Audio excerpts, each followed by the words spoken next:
My hands were shaking when I saw that notification. $45,000. My daughter's tuition, due in 90 days.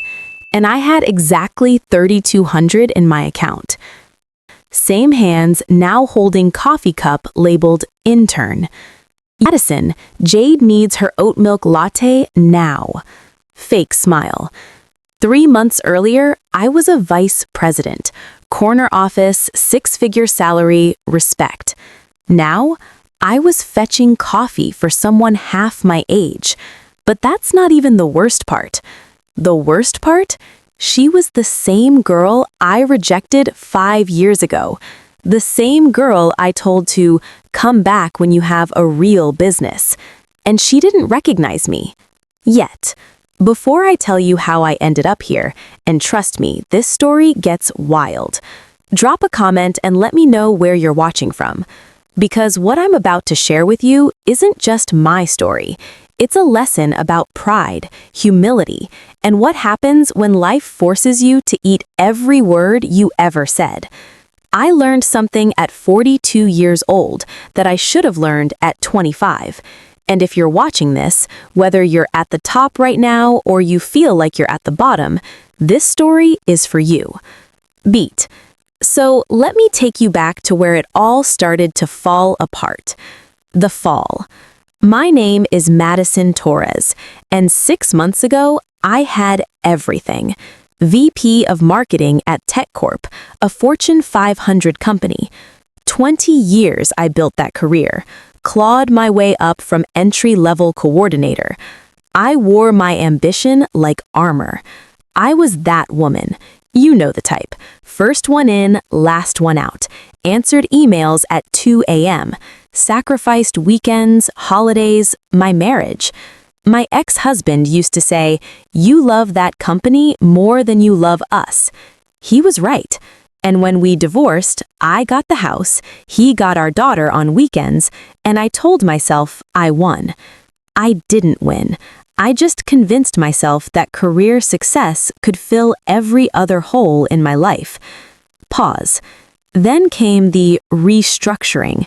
That's corporate speak for, we're replacing you with someone younger and cheaper. They called me into HR on a Wednesday. No warning. 20 years of loyalty, gone in a 15-minute meeting. We're going in a different direction. It's not personal. We'll provide a generous severance package. Generous. 3 months' salary, after 20 years. They had security escort me out. My personal items in a cardboard box.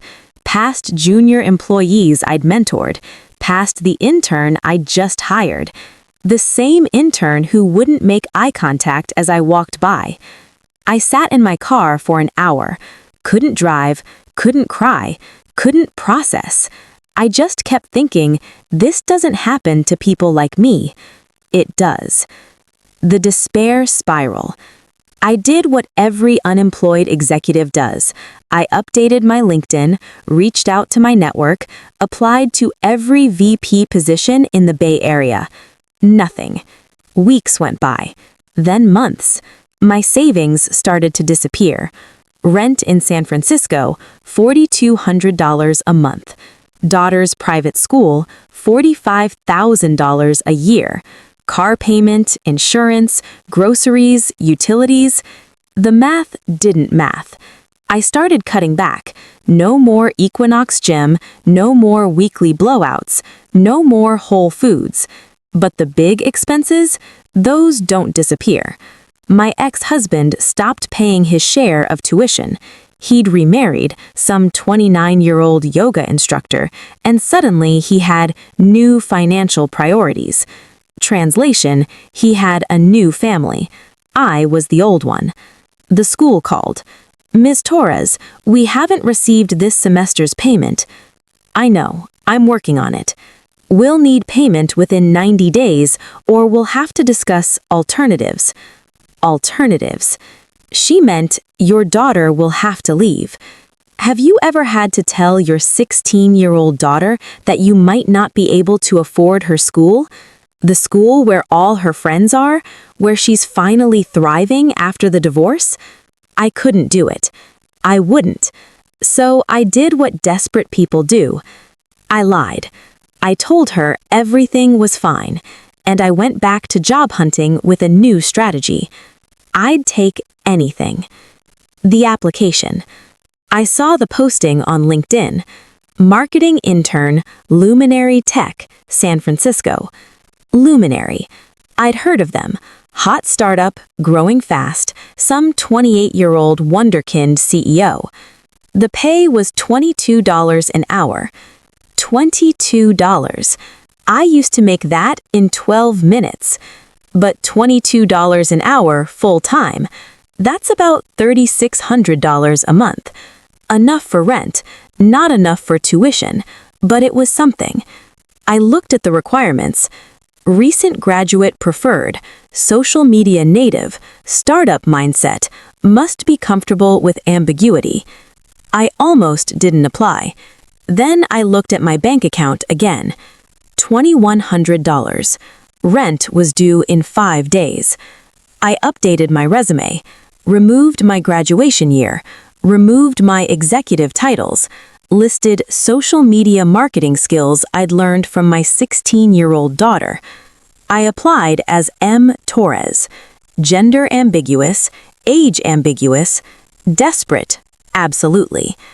The interview. They called me 2 days later. A perky voice. "Hi, this is Skylar from Luminary.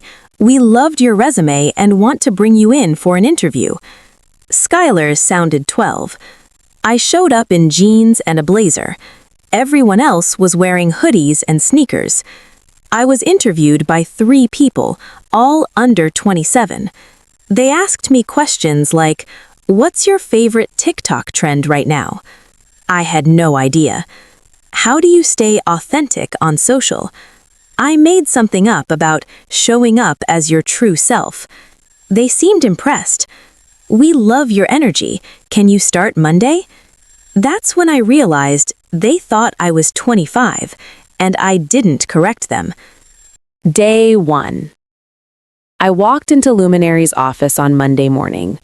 Open floor plan, ping pong tables, a nap pod in the corner, kombucha on tap. A girl who looked about 22 bounced up to me. "You must be Madison." "I'm Bex. I'll show you around." Bex. Not Rebecca. Bex. She gave me the tour. "So this is the collab space. That's the Zen room. Kombucha's over there. Oat milk only. We're dairy-free. And your desk is right here." My desk was outside a glass-walled office.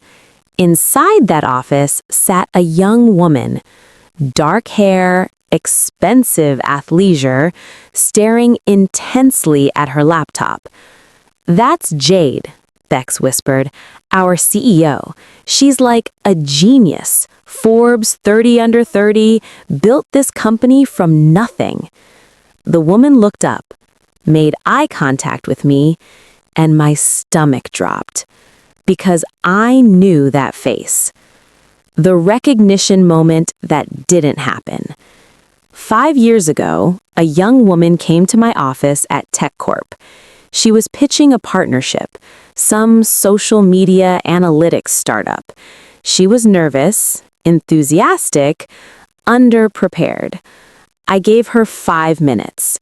She fumbled through her pitch, numbers didn't make sense, business model was shaky.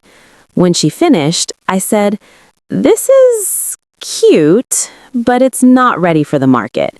Come back when you have a real business." She tried to respond. I cut her off. "Thank you for your time." My assistant showed her out. I never thought about her again until that Monday morning, when I realized that girl was Jade Chen, and now she was my boss. But here's the thing. She didn't recognize me. 5 years ago, I had blonde hair. Now it's dark brown, cheaper to maintain. 5 years ago, I was 40 pounds lighter. Stress eating is real. 5 years ago, I had Botox, fillers, a nutritionist. Now I had Target foundation and anxiety. She looked at me like I was invisible. Just another intern. You're Madison? Yes. Great. I need you to grab me an oat milk latte. Iced, light ice, extra vanilla. She turned back to her laptop. I stood there for 5 seconds, waiting for recognition. Nothing. Sure, I said, and I went to get her coffee. The adjustment period, or how I died inside daily. The first week was hell. Not because the work was hard, but because the work was humiliating. I was managing Jade's calendar, answering her emails, getting her lunch, taking notes in meetings where I should have been leading. And the culture? God, the culture. Every meeting started with check-ins. Let's go around and share our energy level today. Everyone would rate themselves 1 to 10 and share their vibe. I wanted to scream, but I smiled and said, I'm like a 7, grateful to be here. I was a 2, and I was not grateful. There were mandatory team bonding activities, Tuesday yoga, Thursday mindfulness circles, and Friday gratitude shares. One Friday, we had to go around and say what we were grateful for. When it got to me, I said, I'm grateful for this opportunity. Jade looked up from her phone. That's kind of corporate, Madison. What are you really grateful for? I wanted to say, I'm grateful I can pay rent this month. Instead, I said, I'm grateful for growth. Everyone nodded like I'd said something profound. Jade went back to her phone. The close calls. Week 3, a former colleague came to the office. Marcus Reynolds, VP of Sales at my old company. He was there for a partnership meeting. I saw him walk in. Panic. I grabbed my laptop and ran to the bathroom, hid in a stall for 45 minutes. When I came out, he was gone. But Daniel, the head of product, was standing by the sinks. You okay? Yeah, just stomach thing. He looked at me carefully. You know, you don't have to tell me, but if you ever need someone who won't ask questions, he handed me his number. I'm here. Then he left. That was the first time in 3 weeks anyone treated me like a human. The grind continued. The competence leak. Week 5, Jade was panicking. Big investor meeting. The marketing deck wasn't working. Messaging was off. She called an emergency team meeting at 7 p.m. Everyone was throwing out ideas. All terrible. What if we do a viral TikTok challenge? What if we partner with influencers? What if we just lean into authenticity? Jade was getting frustrated. None of this is strategic. We need a real plan. I sat there biting my tongue because I knew exactly what they needed to do. I'd done this pitch 100 times. But if I spoke up, Jade snapped, Does anyone have an actual idea? Silence. I couldn't help it. Reframe the problem. Everyone looked at me. Jade, what? Me, you're selling features. The investor wants outcomes. Show them the ROI in the first 3 slides. Lead with the money, then explain how you get there. The room went quiet. Jade stared at me. That's actually brilliant. Where'd you learn that? My heart was pounding. Podcast. Some marketing podcast. She nodded slowly. Okay. Everyone, reframe. Madison, help Bex rebuild the deck. We stayed until midnight. I restructured the entire presentation. Jade pitched it the next day, closed a $10 million investment round. She came out of the meeting and announced it to the office. Everyone cheered. She looked at me. "Good call on the reframe, Madison." Then she walked away. No thank you, no credit. Just good call. Daniel caught my eye from across the room. He mouthed, "I saw that." The humiliation escalates. Week 7, Jade decided the company needed brand awareness. Translation, viral content. She wanted everyone to make TikToks. "Team, we're all going to participate in this trend." She showed us a dance. A dance! I'm 42 years old. The last time I danced in public was at my wedding. Jade, "Madison, you're up first." I don't really... Come on, it's fun. Don't be corporate about it. The whole office was watching. I had 2 choices: do the dance and die inside, or refuse and get fired. I did the dance. They posted it. It got 2 million views. Comments: "Why is someone's mom doing this? Corporate cringe is my favorite genre. She's trying so hard I can't." Jade thought it was hilarious. "Madison, you're famous. This is great for the brand." I smiled and went to the bathroom and cried. The Daniel situation. Week 9, Daniel asked me to work late with him. "I need help with the product deck. You have a good eye." We stayed until 11 p.m., ordered Thai food, talked, and for the first time in months, I felt like myself. He asked, "Can I ask you something?" "Sure." "You're not 24, are you?" My throat went tight. "Why would you say that?" "Because you think like someone with experience.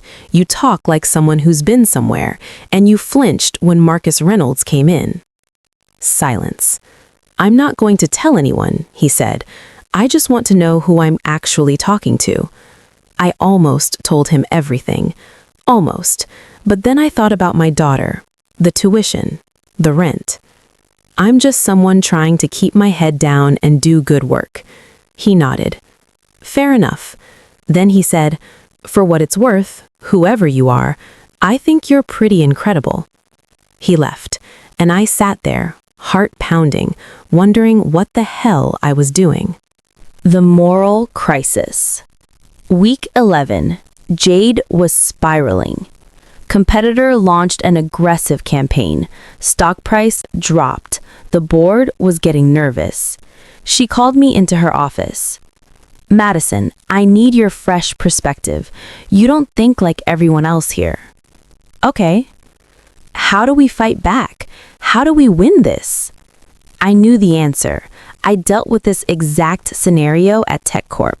I knew the playbook, the counter strategy, the messaging pivot. If I told her, I'd save the company. But I'd also reveal that I wasn't just some intern. I'd reveal that I had VP level expertise. And then she'd ask questions. "Madison?" I looked at her. This girl I'd dismissed. This girl I'd called cute. This girl who built an empire while I lost mine. And I made a choice. Go direct to your customers. Let them tell your story. User-generated content, real testimonials. Make it so authentic they can't compete. She stared at me. That's actually genius." "It's just an idea." "No, it's the idea." She implemented it. It worked. The stock price recovered. The board backed off. And Jade looked at me like she was seeing me for the first time. "Who are you?" Before I could answer, her assistant knocked. "Jade, your 2 p.m. is here." The moment passed, but I knew time was running out. The exposure. Week 12. The company holiday party. Industry mixer, open bar, everyone who's anything in SF Tech. I tried to skip it. Jade made attendance mandatory. "Team bonding, Madison. Be there." So I went, wore my one nice dress, kept my head down, stayed in the corner. Then I saw him, Marcus Reynolds, walking straight toward me. Madison Torres, is that you? Every head in the room turned. I thought that was you at the office last month. What are you doing here? I tried to signal him to stop. He didn't get it. Wait, are you working at Luminary? Wally walked over. You two know each other? Marcus laughed. Know each other? Madison was the VP of marketing at Tech Corp. She was my colleague for what, 8 years? The room went silent. Jade's face changed. VP? Yeah, she ran one of the best marketing departments in the Valley. Wait, what are you doing now? Did you move to a startup? Jade cut in, voice ice cold. She's my intern. Marcus's face, confusion, then horror. Your intern? I wanted to disappear. Jade stepped closer to me. We need to talk. Now. The explosion. The confrontation. Jade's office. Door slammed so hard the glass shook. She stood there, arms crossed. Is it true? Jade, is it true? I took a breath. Yes. She started laughing. Not a happy laugh, a bitter, disbelieving laugh. Oh my God! Oh my God! She paced. You're Madison Torres. The Madison Torres. Yes. The VP from Tech Corp. Yes. The woman who rejected my pitch 5 years ago. My stomach dropped. You remember that? She whipped around. Remember? Remember. Do you know what you said to me? I couldn't speak. You said my business was cute. You told me to come back when I had something real. You didn't even look at my numbers. You gave me 5 minutes and dismissed me like I was nothing. Jade, do you know what I did after that meeting? I cried in my car for an hour. I almost gave up. I thought, if someone like her doesn't believe in me, maybe I'm delusional. Her voice cracked. But then I got angry, and I built this company specifically to prove you wrong. Silence. And now, she continued, now you're my intern, getting my coffee, taking my notes, doing my busy work. She leaned against her desk. How does it feel? I looked at her, really looked at her. This girl, woman, I'd destroyed with one sentence. It feels like exactly what I deserve. She wasn't expecting that. What? You're right. I was arrogant. I was dismissive. I treated you like you didn't matter. And I'm sorry. Sorry? I'm sorry for what I said, for how I made you feel, for not seeing what you could become. She laughed bitterly. And you think an apology fixes it? No, nothing fixes it. But it's true. Why didn't you tell me who you were? I exhaled. Because I'm broke, Jade. I got fired. My ex stopped paying for our daughter's school. I have $1,200 in my bank account and rent is due in a week. I needed any job, even if it meant swallowing every ounce of pride I had left. She stared at me. You're lying. I'm not. Madison Torres doesn't end up as an intern. You're probably running some startup. This is what? Research? A social experiment? I wish it was. I pulled out my phone, showed her my bank account. Her face changed. Oh my God, you're serious. I took this job because I was desperate. I didn't recognize you at first.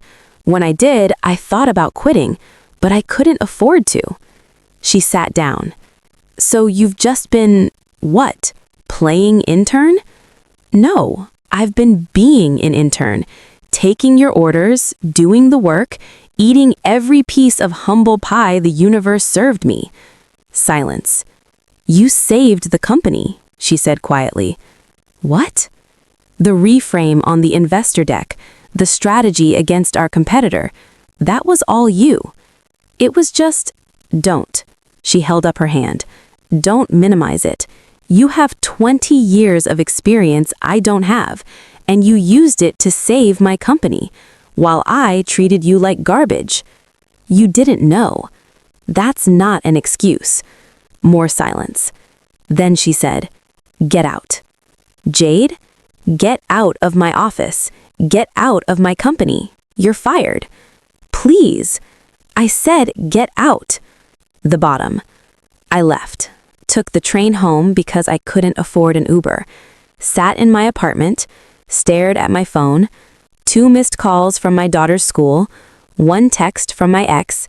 "Sarah can come live with us. We'll cover school. You clearly can't." I'd lost everything. The call.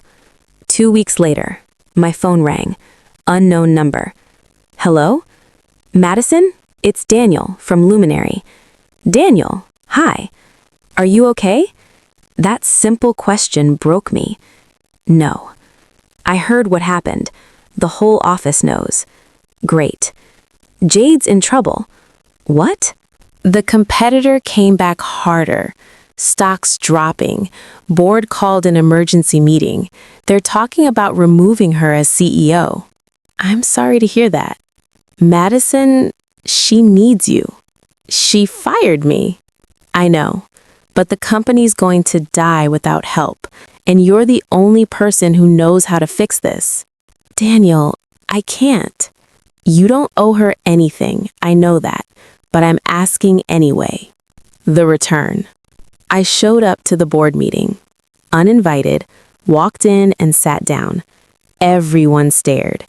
Jade's face, shock, anger, confusion. Board chair, who the hell are you? Madison Torres, former VP of Marketing at Tech Corp, and I'm here to save this company. We don't need... I cut him off. Yes, you do. You're about to fire the best CEO you'll ever have because you don't understand the problem you're facing. Jade started, "Madison, give me 5 minutes. If you don't like what I say, I'll leave." The board chair nodded. I presented everything I knew, everything I'd learned, 20 years of experience in 10 minutes. The competitor's weakness, the market opportunity, the strategic pivot. I was good. No, I was great. This was who I used to be. When I finished, the room was silent. Then the board chair said, "Who are you again?" Jade spoke up. "She's the person I should have hired in the first place." The offer. After the meeting, Jade asked me to stay. Just us. That was... I know.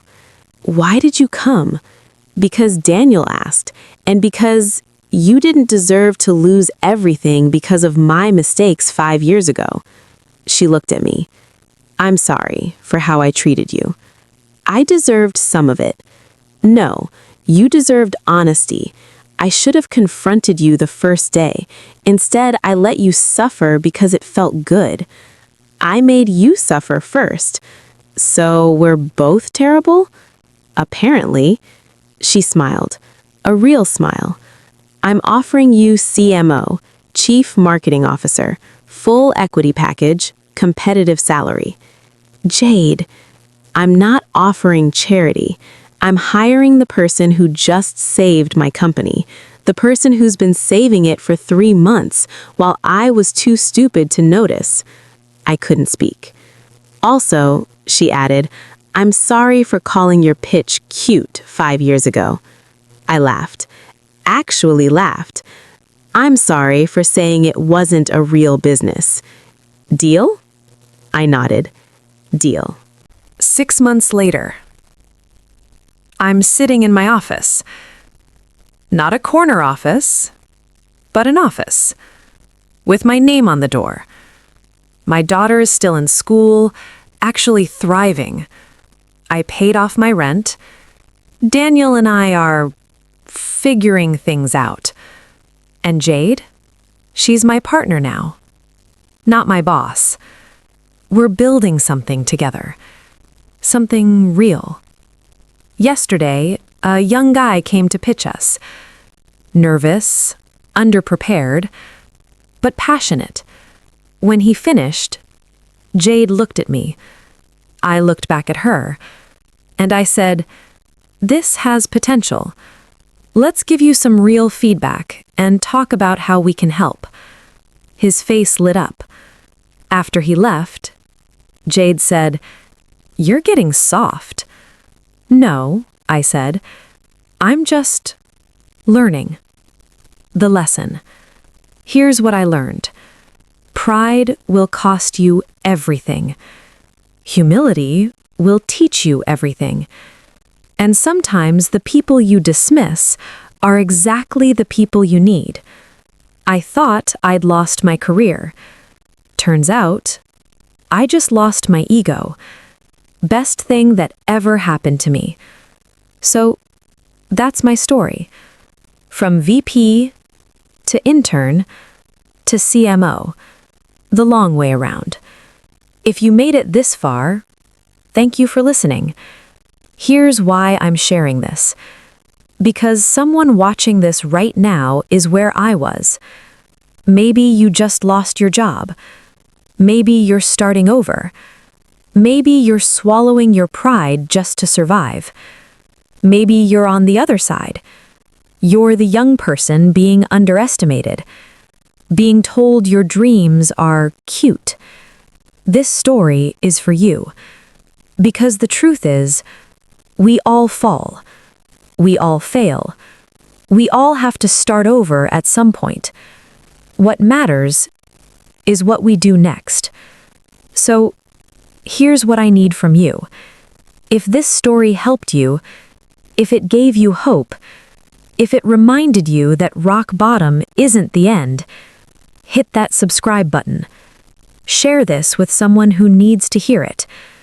Because that's how stories like this reach the people who need them most. The person scrolling at 2 a.m., wondering if they'll be okay. The person too proud to ask for help. The person who just got fired and thinks it's over. They need to know it's not over. This is how we help each other make better decisions, better choices. How we remind each other that failure isn't final. Your share might be exactly what someone needs to get through today. So don't keep this to yourself. Pass it on. And if you're going through something right now, leave a comment. Tell me where you are. I read every single one. And I promise you, you're not alone. All right. That's my story. Thanks for being here. I'll see you in the next one.